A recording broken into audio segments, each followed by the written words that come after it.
Tired of running out of mobile data before the end of the month or worried about extra data charging on your Pixel phone? In this video, I'll show you how to set a mobile data limit on your Pixel phone. Let's get started. Open Settings on your device and select Network and Internet. Then tap SIMs. Now tap on your active SIM. After that, tap Data Warning and Limit.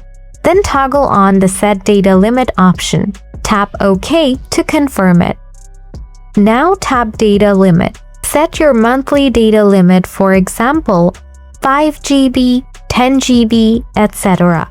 and tap Set. You can also enable data warning to get notified before reaching your limit. That's it. Thanks for watching. If this helps you, don't forget to like, subscribe, and check out more helpful tech tips. Have any questions? Drop them in the comments below.